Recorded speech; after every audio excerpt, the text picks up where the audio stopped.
Seja bem-vindo ao treinamento preparatório para a certificação CPRE da Nelux. Todos os direitos reservados. Vamos falar de modelos de processos de desenvolvimento de software. O modelo de processo de desenvolvimento de software, ele afeta a forma como a engenharia de requisitos é realizada. Nós podemos dizer que a engenharia de requisitos pode assumir duas formas dependendo do modelo de processo de desenvolvimento escolhido. A engenharia de requisitos pode assumir uma fase distinta ou ela pode ser um processo contínuo e paralelo. Vamos ver cada um deles. Na fase distinta, a engenharia de requisitos ela foca na elicitação e na documentação dos requisitos em uma fase do projeto que precede a codificação e ao desenho.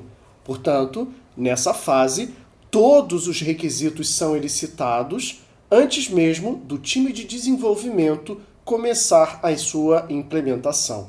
A fase distinta também tem como foco elicitar todos os requisitos antes de se começar a desenvolver o software. Tem-se a ideia de que todos os requisitos podem ser elicitados no início do desenvolvimento do software. Na engenharia, como fase distinta, essa é entendida como uma fase finita. Portanto, ela tem início, meio e fim antes da codificação do software.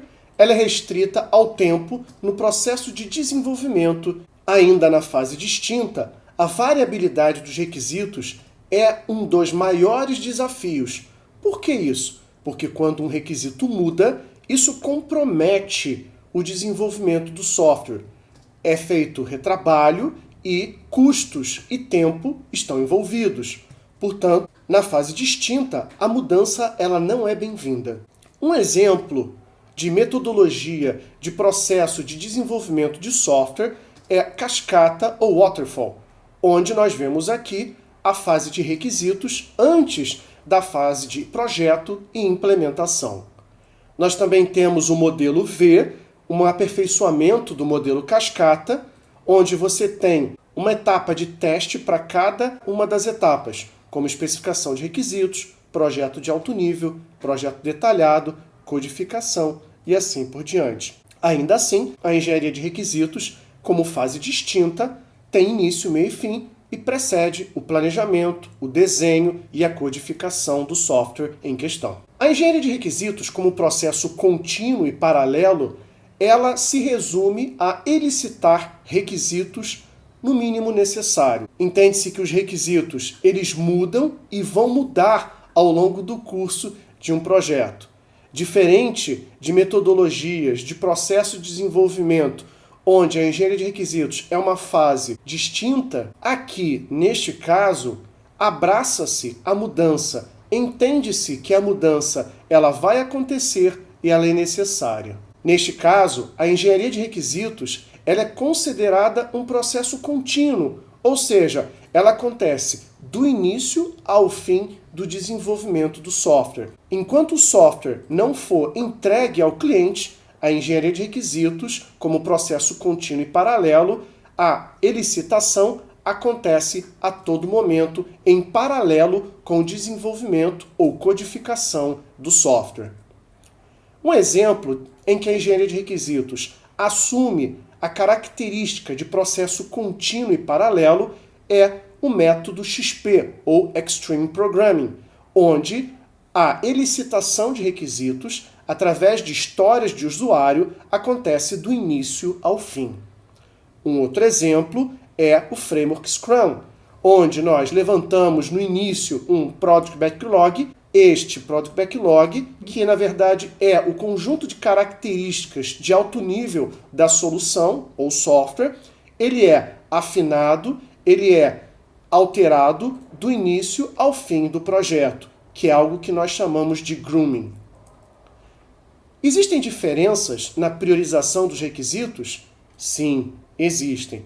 Em métodos ágeis, fundamentam a captura e o gerenciamento de requisitos em 3 suposições fundamentais. Vamos ver cada uma delas? Primeiro, em métodos ágeis, os requisitos eles não são bem conhecidos no início do projeto. Assume-se que nós só vamos conhecer os requisitos ao fim do desenvolvimento do software. 2. Os requisitos mudam e sempre vão mudar, seja em função de mudança no negócio, seja pelo entendimento que nós vamos ter dos requisitos das partes interessadas somente com o tempo. E 3. Fazer mudanças em um contexto ágil não é tão caro quanto numa abordagem tradicional. Gerenciar a variabilidade de requisitos é um desafio que os métodos ágeis focam ou tentam solucionar através de duas técnicas básicas. A primeira delas é o desacoplamento de requisitos. O que isso significa?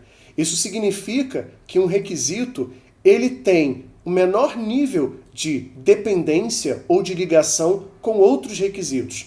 Para que isso? Para que uma mudança em um requisito afete o mínimo outros requisitos. 2. A elicitação e priorização de requisitos acontece no início de cada iteração e não apenas uma única vez, como acontece numa abordagem tradicional. Opa! Olha a Bruna aí. Ela está perguntando: existe diferença na priorização de requisitos? Já te respondo, Bruna. Bem, olha as diferenças. Na engenharia de requisitos tradicional, os requisitos são priorizados uma única vez. Sim, apenas uma única vez. Enquanto que numa abordagem ágil, essa priorização ela acontece a cada ciclo de desenvolvimento. Se, por exemplo, nós considerarmos o framework Scrum, que roda com sprints ou iterações de 2 a 4 semanas, a cada iteração, ou a cada 2 ou 3 ou 4 semanas, a priorização é feita. Outra diferença, na abordagem tradicional, vários são os fatores que afetam a priorização dos requisitos. O custo para o negócio, o valor para o negócio, o risco, o custo, a dependência de implementação. E na abordagem ágil, qual é o fator de priorização? Bem, nesse caso, nós só temos apenas um único fator de priorização. É o valor do negócio, definido única e exclusivamente pelo cliente.